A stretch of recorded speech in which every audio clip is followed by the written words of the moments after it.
Reef DVM's coming at you today with just more of a conversation than a true video. But have you ever had this happen to you or to a friend? It's the crash of an aquarium. Oh, what a devastating problem. There are numerous examples of this. The water everywhere, the seam on the silicone broke, and perhaps a crack in the acrylic sump. And you know how it is, no water, no life, and a flood. Or how about the auto top off with kalkwasser and the little button sticks? Dumps too much kalkwasser in. pH goes crazy, tank die off. Oh, one of my favorites, the skimmer. Especially hang on the back ones. They flood, they overflow, they release waste back into the tank, or sometimes they just don't skim and phosphates go sky high. Oh, another great one that we hear from people all the time is the heater malfunctions, or the fan or the cooling systems go to crap. Temperature gets too high, and, well, literally we're cooking fish at that point, which is no fun. Well, then there's our feeding malfunctions, either by our automatic feeders or by ourselves. Too much food, nitrate, phosphate spikes, problems occur. Then there's the fish dying. Mysterious, I can't find it, where'd it go? But unfortunately they break down. They leave different types of toxins and phosphate get released back into the water as they're broken down. That's not cool.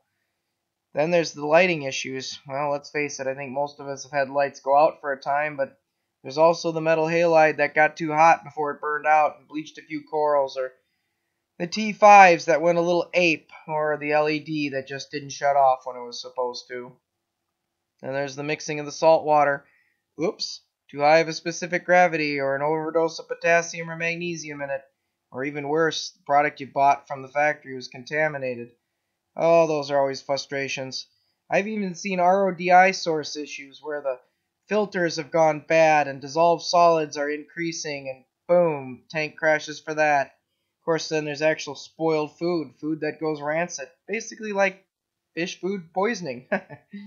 There's even the deep sand bed issue where you accidentally stir it up, release a bunch of gas, turn around 10 minutes later, and fish are dropping over. Oh, those are all the tank crashes, folks. They're such a frustrating thing. But one thing we've learned at Reef DVMs is basic planning and preparation for such a thing can really help you. So if your tank crashes, there are some very simple things you can do that weeks later will benefit you to help solve the problem as to maybe why it crashed. Granted, some crashes are pretty obvious, but some aren't.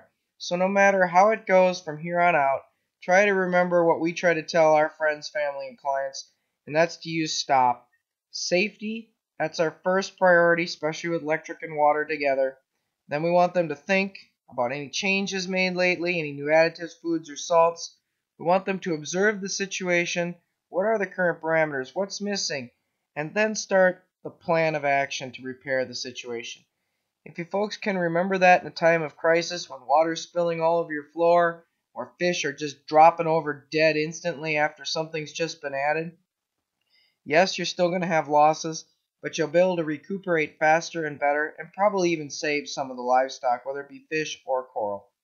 So at the first sign of a crash, here are some simple steps that we recommend. They don't work for everybody, I understand that, but they still might help you. And hopefully this, helps people in the future with their issues. The first step is safety. Again, make sure no water is overflowing or leaking out, for water is an electrical hazard in these situations. Think safety first. If water is leaking out, shut off the electrical power at a safe location and physically handle the leak by stopping it. If it's a blown seam or a major crack in glass or acrylic, start the transfer to another container of what water you can, so that way you can try and save what livestock you can get out as quickly as possible. Again, safety first. If no leaking is seen, think, are your fish floating upside down? Are things really crazy? Do you have a temperature probe and a pH probe where you can see the numbers on it and see if the basic things are still functioning okay? Again, take a 30 seconds to a minute and just think about what's going on before you just instantly react and throw your hands into that water. Observe what's already dead. Believe it or not, there may be more dead in the weeks to come or even days or hours. See if you can write down what's dead at the moment so you can see if things are changing. Sometimes a simple piece of paper just to write down the current temperature, pH, and what's already dead can really help you in the next few hours. And then, of course, the next step is to start the plan. and the plan can vary as to how you do it. But one of the things we recommend right off the bat is grab a clean, very clean glass and take a water sample and set it off to the side. Because if you want to do further testing, you're going to need some of that water. Next thing we do is, hey, if safety is taken care of, look at the heaters, pumps, and equipment one at a time. See if they're working, see if they're functioning. Hey, if that water temperature is way high, you probably got a heater on the edge or going bad. Pull that plug on that thing. Start, going downstairs and grabbing some cold RODI water and putting it in the tank and cooling it off.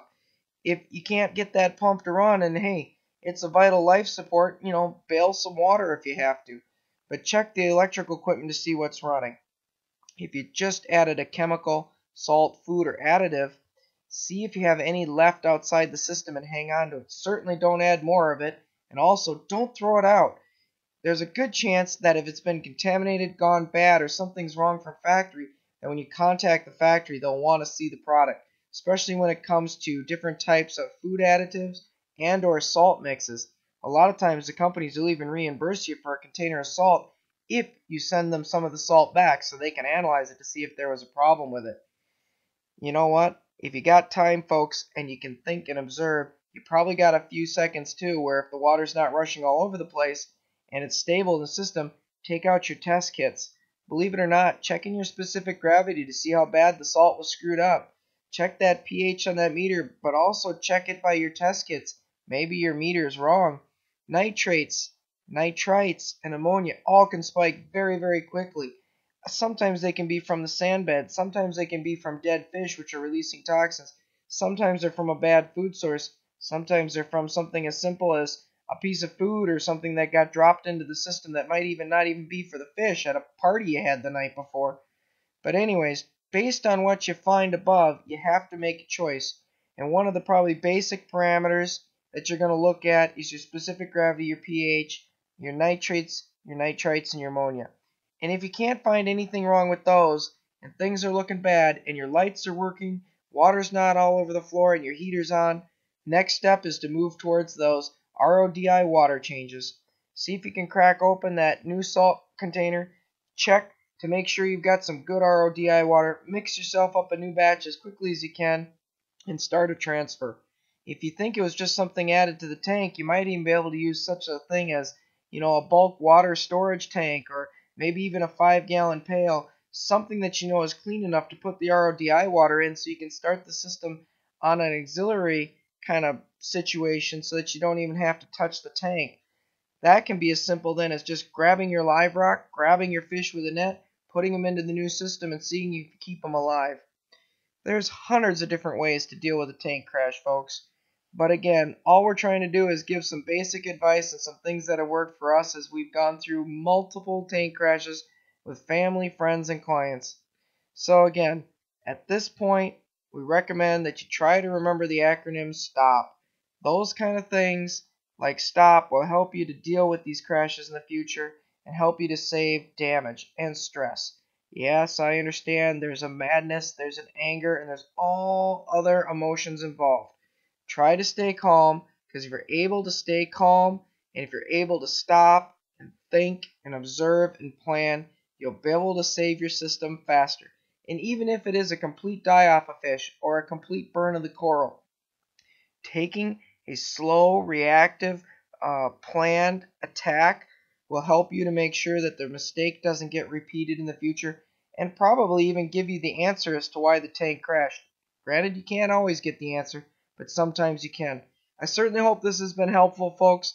This is how we at Reef DVMs handle tank crashes.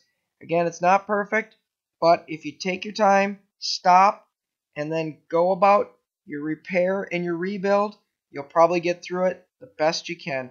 Thank you, folks, for subscribing. Please like or continue to subscribe to our channel, and we'll continue to put out great videos like this. Thank you.